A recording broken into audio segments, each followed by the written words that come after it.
Hey everybody, I'm the Ranting Monkey, and holy shit, did you watch that debate? I'm just going to be honest with you, I'm not one of those people who thinks debates should be civil.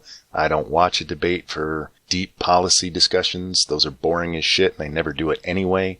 If we're lucky, we might get some vague policy details, but they never give us real policy details anyway, so for my money, I want to see them get down in the dirt. I want to see which one of these people has the balls to say all of the horrible shit they've been saying behind each other's backs right to their face. And holy goddamn, it was beautiful. It was fun to watch. Trump has been under intense scrutiny over the grab him by the pussy remark, and a lot of us tuned in to see exactly how he would handle that if he'd recover. And how did he do? Like a fucking boss. Now watching this, and this is just my opinion here, I think Clinton thought she could sleepwalk through this one. Any other candidate in history, if they got caught saying grab her by the pussy, would have been done, and she could have just sleptwalked through it. But thing is, he's not any candidate, and neither is she. You could actually see her eyes light up when Anderson asked Trump if he understood that his comments were basically saying that he assaulted women. You could see she just smiled, and Trump owned it. He came out and said that he was wrong, and he was embarrassed by it. And if Hillary was smart, she would have let it go right there. She would have said, you know what, he apologized, let's move on to something real. And instead, she tried jumping on it. She said that while she's disagreed with a lot of Republican candidates, she's never thought one was unfit to be president, but that Trump absolutely is unfit to be president. And here's the thing about when somebody's cornered. In the first debate, Trump didn't get real down and dirty. He was loud and obnoxious, but he didn't really hit Hillary with any of the personal stuff he could have. He almost did it at the end there. He said, I could say this, but I'm not going to, and he should have. It was a good thing he saved that, because when Hillary came at him this time, he's in a corner here. He's got to fight back for himself. So the only thing he could do is pull off the gloves and hit her in the same spot. Trump is a brash candidate. It's what he's been known for, and it's what a lot of his supporters really like. So going after Clinton hard doesn't hurt him.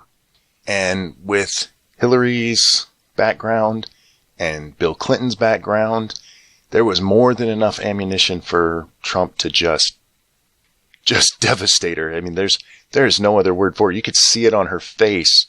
This fake smile she kept getting. She actually looks stunned. If you don't know the history, Bill Clinton has been accused of everything from inappropriate behavior to outright rape.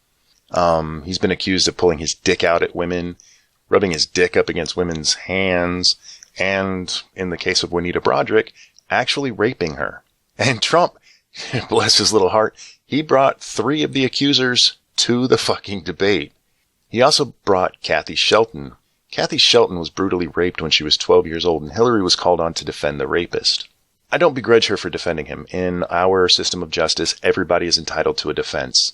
But the way she defended him, she actually attacked the victim. She suggested that the victim had come on to this guy, that she had a history of coming on to older men. Like that somehow makes it okay to rape a 12-year-old.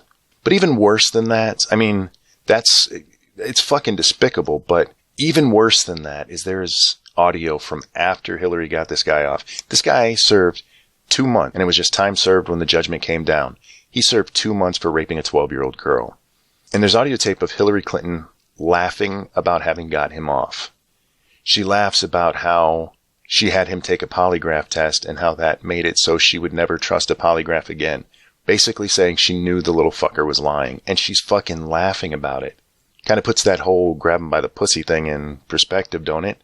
Trump was talking shit with another guy. Guys sometimes do that. You ladies would probably be offended by most of what we say. And yes, even your man does it. But as despicable, as tawdry as his comments may have been, on the other side, you have a woman who laughed about getting a rapist, a child rapist, off, and her husband who has been accused of horrific sexual assaults. This whole campaign is coming down to what Trump said versus what Clinton has actually done. And at this point, I can't make a judgment call on who's going to win because it's going to come down to who turns out on election day. Usually by this time you have a good feel of who's ahead, and I just don't see either side having that big of an advantage, and this debate certainly didn't help Clinton. Hillary never recovered from that initial exchange. She came out after Trump brings up the victims of the Clintons. Hillary says that she's going to take the high road like her friend Michelle Obama says. And then she jumped right back in the dirt with a whole bunch of irrelevant, stupid shit. That whole first hour, that's how it went. Just Trump landing body blow after body blow. Hillary said she was glad that Trump wasn't in charge of law enforcement in the country. To which Trump shot back, because you'd be in jail. And the crowd went wild. When Hillary said Trump owed Obama an apology for questioning his birth, Trump hit back by pointing out that Hillary's campaign in 2008 is the one who started the birther movement, and maybe she should be the one apologizing to the president.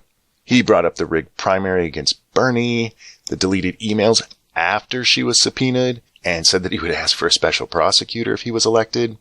There was a really weird exchange where the latest WikiLeaks dump was brought up. If you're not familiar with those, there's emails in there that basically show that Hillary Clinton says one thing in private and one thing in public. And when asked about this, she compared herself to Abraham Lincoln. Basically, she said, I lie like President Lincoln did. It was weird. And all of this just left Hillary stunned and rambling incoherently. The moderators tried to help. They were firmly in Clinton's corner. They scolded the crowd when they would applaud for Trump. Didn't have a word to say when they applauded the one time for Hillary. They let Hillary talk as long as she wanted. They repeatedly interrupted Trump. It was so blatant, and Trump called him on it. This is all the stuff that works for Donald Trump. This is all the stuff that works for his campaign. The idea that the media is out to get him, the idea that Hillary gets away with a double standard, how Hillary's gotten away with criminal activity and should be called on it, and all of it done in just plain, in-your-face language. This debate really, really worked well for Donald Trump. There were two things Clinton said that kind of worried me. I don't have a candidate in this race. I'm not voting for either of these people. If I was forced to vote, I would be forced to vote for Trump because Clinton worries me more. And one of the reasons she worries me more are these two things she brought up. One, she said she wants to arm the Kurds. Arming rebels has not worked out real well for our country. Those arms typically end up getting turned right back on us, and we have to go in and clean the shit up. It's happened over and over in history. The other thing she said is she wants to institute a no-fly zone over Syria, and this is something that has been discussed, but being that Russia is on Assad's side here, this would almost certainly lead to open war with Russia. Clinton has suggested in the past that she'd be willing to go to armed conflict over email hackings against Russia. It's really hard to come away with any other idea than Hillary Clinton really, really wants to go to war with Russia, and that's not good for us. That's not good for them. We don't need another war right now, and certainly not with Putin and Assad. No matter how you feel about the Syrian situation, this would not be a good outcome for anybody. But back to the debate. I think the end was probably the most telling part. An audience member asked the candidates to say something that they admired about the other, and Hillary Clinton got to answer first, and her answer was, I admire his children. She almost said that she admired that he raised them well, but she didn't quite go that far. She caught herself and just went back to I admire his children, which, let's be honest, that's kind of a douchey answer, because that's not what anybody was asking. She knows it. And then it was Trump's turn, and he said that he admired how she doesn't give up, how she's persistent. To me, that was just, it wrapped up the whole debate very nicely, because here's Hillary Clinton getting outclassed by a guy who, for the last 48 hours, has been known for saying, grab him by the pussy. You got outclassed by somebody who had to defend himself for that statement. How do you let that happen? So, yeah, this is an easy one to call. Donald Trump by a mile. He did have some problems. He rambled a lot. He interrupted her. There were times where he went way off topic, so far off topic that it was almost ridiculous that he was still talking. There actually were times where I thought the moderators were doing him a favor by cutting him off, but those few flaws don't overshadow the just commanding performance he gave everywhere else. Again, I really wish we had a different candidate. I don't want either of these idiots to win, but judging this strictly by who I think won the debate, I think Donald beat a woman on TV. All right, guys, that's going to wrap this up. I am the Ranting Monkey. If you enjoyed this video, please hit the like button. Don't forget to subscribe. Share this with all your friends and family, and I will see you next time.